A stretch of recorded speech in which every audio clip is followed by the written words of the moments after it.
ça fait. Qu'est-ce que tu connais de ma vie? Sais-tu que j'ai rêvé de la perte? Tu as excédé ma mène, je suis qu'un enculé qui a pas toujours respecté sa mère. Ouais, je suis pas fier de tout, crois-moi, pour être un bonhomme, il faut pas qu'une paire de couilles. Giorgio, pour Appelite, on est en direct du quartier pour une petite interview. Ça fait plaisir qu'il se soit déplacé, donc voilà, vous verrez ça bientôt. Big up la mif. Moi, c'est tout ce qu'il me souhaite, pendant qu'il fait des pompes et chaque jour on défie la vie. On accepte moins la routine quand on sa petite sert parler de son petit ami. De toute façon, c'est qui là, oui, c'est un mec. Giorgio, rappeur du 18e arrondissement, 20 ans. J'arrive avec mon deuxième OP, Soleil d'hiver, le 6 mai dans les bacs. J'en avais sorti un en juillet dernier, mon Prisme. Et donc voilà, les choses se passent. Donc, comment s'est faite la collaboration avec Hologram Low? Alors elle s'est faite parce qu'on avait des amis en commun qui rappaient et donc du coup moi je kiffais ses prods, je lui avais déjà envoyé un petit message, est-ce qu'on je pourrais m'enfiler 2-3 et après on s'était retrouvés sur des morceaux où il avait fait des prods sur des feats où j'avais posé, il avait bien aimé et tout et donc via tout ça après on s'était dit ouais pourquoi pas se lancer sur un 5 titres en commun, c'est ce qu'on a fait puis après on a rajouté des titres et tout parce qu'on s'entendait bien, bon feeling, superbe affinité, tu vois c'est mon gars sûr. Ah, voilà donc question d'affinité quoi, ouais, ça carrément. marche entre vous et voilà, ça coule de source quoi. Sur mon deuxième EP, il n'y a pas vraiment de thème prédéfini, tu vois. C'est plus une écriture introspective dans ma vie. Et donc, via ça, tout le monde peut se reconnaître via des moments de vie que toi, tu as vécu ou que tes potes ont vécu, etc. Et donc, voilà, c'est chaque thème, chaque morceau a plus ou moins un champ lexical un peu différent, etc. Tu vois, mais ça reste assez un ego trip conscient, tu vois, même si j'aime pas le mot conscient. Et donc, voilà. D'accord. Et on peut retrouver qui sur cet album, enfin les featuring? Alors sur cette EP, il y a un morceau qui s'appelle Sex, Drogue et Rock'n'Roll. Ouais, cette EP. Il y a un morceau qui s'appelle Sex, Drogue et Rock'n'Roll avec Alpha One de 1995, L'Homme Pâle et Vald. Donc c'est 3 MC de la nouvelle génération que j'apprécie en tant que rappeur, en tant qu'humain, parce qu'avec les 3 j'ai roulé, on avait déjà fait des trucs et tout. Et donc je voulais les inviter parce que je les trouve super forts. Donc c'est un peu le seul morceau vraiment freestyle où c'est du kickage pur et dur. Sur une grosse prod d'Hologram Low.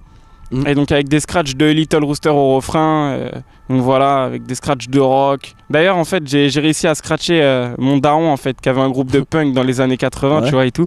Et donc il y a une phase de lui que j'ai mis même des accords de guitare mélangés à du Jimi Hendrix, un rappeur américain, je sais plus ce que c'est. Donc voilà. Jimi Hendrix c'était plutôt on va dire un musicien qui avait marqué l'époque des hippies. C'est ça ouais, mais en vrai j'ai même pas vraiment écouté, c'est parce que il avait un I Don't Know qui était cool et puis avant on avait scratché un rappeur qui disait I love hip hop, not rock and roll, et ça fait I don't know et tout, comme ça c'était gaulerie, tu vois. Un petit clin d'œil quoi. Voilà, un petit clin d'œil et tout. Il y a un deuxième feat, il s'appelle Paris North Face et c'est avec Coma de la Scred et Cécène, donc 2 rappeurs phares du 18e, que ça soit la Scred Connection, Coma ou même Cécène qui a déjà sorti 2 albums. Et donc c'était vraiment un feat qui me tenait à cœur, tu vois, avoir la reconnaissance de mes pairs et tout, parce que c'est vraiment 2 rappeurs que j'aime beaucoup et que j'ai énormément écouté avant, tu vois. Donc voilà, on a fait une petite collab sur une prod très 18e, morceau 18e à fond, tu vois. D'accord. Donc c'était cool. Le football, nous on parle pas avec les Qataris, on compte en SMIC et 20 millions plus tard. Ouais, y'a Zlatan à Paris, j'aurais dû parier sur le match. Parce qu'être joueur pro, c'est plus dur qu'on t'est bourré, tous les escaliers de Montmartre. Mes objectifs, c'est vraiment des objectifs de visibilité, c'est de pouvoir, entre guillemets, être partout, être vu aux yeux de tous et puis montrer ce que je fais, tu vois. Et en fait, tu veux dire par là que c'est une carte de visite. Donc, ouais, totalement, c'est vraiment une carte de visite avant d'enchaîner sur un album, etc. Tu vois, que les gens ils découvrent Giorgio, voilà, qui je suis, etc. Tu vois. D'accord, pas de problème. Dans le morceau L'Homme de l'Ombre, tu nous rappelles tes origines. Ouais. Tu peux nous en parler? Ouais, alors je dis, c'est bâtardise que je fais rebeu, mais moi je suis fier de venir de Pointe-à-Pitre. Alors c'est juste parce que depuis que je suis tout petit, tout le monde me prend pour un rebeu et tout, alors que non, je suis métisse. Et donc voilà, c'était juste un petit clin d'œil pour les origines de ma maman qui est guadeloupéenne et voilà quoi. Mais t'as pas peur par rapport à cette phrase de viser une certaine communauté, on va dire la communauté on pourrait pas dire communauté musulmane, mais bon, on va dire les rebeux quoi. Les rebeux? Non, parce qu'en vrai, tu sais, c'est plus ambiance au quartier, genre les potes. Quoi, non, tu vois là, t'es pas rebeu, tout ça et tout, enfoiré. Bah non, je suis guadeloupéen et tu vois, j'en suis bien fier, tu vois. Ouais, c'est pour ça que tu le dis, famille au gosier et tout. Ouais, comme tu vois, c'est plus en mode petite chambrette et tout, entre potes et histoire de mettre les points sur les i, tu vois, mais gentiment, tu vois, ça. Ouais, ça vient d'en parler comme ça, les gens n'interprètent pas mal cette phrase en fait. Ouais, carrément. En parler quoi. J'ai perdu le sommeil, retrouvé l'envie de vivre sans limite. Juste un tas de buts, plus à percevoir, un tas de buts en vitrine. J'ai trouvé une petite similitude entre ton morceau Café Froid et le morceau de Gizmo Le Café, notamment au niveau du registre musical. Ouais. Qu'est-ce que t'en penses? En vrai, moi je dirais non, parce que j'ai écouté le morceau de Gizmo Le Café. Y a pas lui, il parle de vraiment des bars tabac, tout ça, les cafés et tout, le PMU et tout.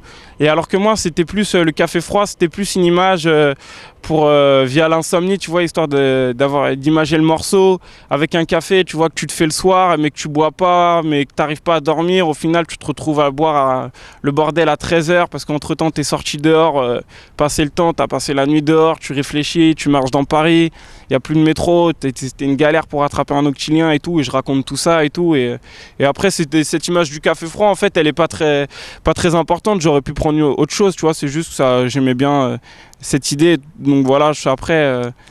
Donc voilà quoi. Et au niveau rap français, quelles sont tes influences? Ou rap carré aussi? Alors, niveau rap français, mes influences, quand j'étais plus jeune, les mecs qui m'ont vraiment bouleversé, c'était Nak, par son écriture, Hugo du TSR, qui est un mec du quartier aussi. Et Lino par ses punchlines, tout ça. Et les trois, c'est vraiment les trois rappeurs phares qui m'ont vraiment marqué. Et après, mes influences, c'est plus le rap, tu sais, un peu boom bap, prod très 18e, on tient un peu dans ce cliché, tu vois. Et genre piano, violon, etc., tu vois. Flint, le premier album et tout, ça m'a beaucoup marqué. Et après... Aux States, c'est le groupe qui m'a le plus marqué, c'était Mobb Deep, tu vois, les prods d'Alchemist sur le deuxième et le troisième album, tu vois, où c'était vraiment mélancolique, prod super froide, glaciale, ambiance du Queens, tu vois, et ça, je kiffe à mort, tout ça, tu vois. Donc moi, c'est rap new-yorkais à fond, quoi. Est-ce que t'as appuyé par le groupe 1995, sachant que t'as fait avec Lo, Hologramme Lo? Ouais, bah déjà, tu vois, Alpha, il est sur le projet, Nekfeu, c'est mon gars sûr, McCann Family, et donc Lo, on a le projet en commun, et Flav, il nous donne grave des coups de pouce et tout pour ce projet et tout, donc ouais, plus ou moins, je suis carrément appuyé, tu vois. D'accord, et on pourra te retrouver avec eux sur scène? Ouais, donc là, je fais le Palais des Sports, avec eux, je fais la première partie au Palais des Sports, donc voilà, c'est chambé. Après, je pense pas qu'il y aura d'autres dates comme ça. Avec Lo, il y en aura d'autres. Et puis, de toute façon, on va défendre le projet sur scène et tout, donc voilà quoi. Big up à tous ceux qui me suivent de près ou de loin, à mon collectif, la 75e session, à tous mes sauces et à mon quartier, Max Do, Porte de la Galette.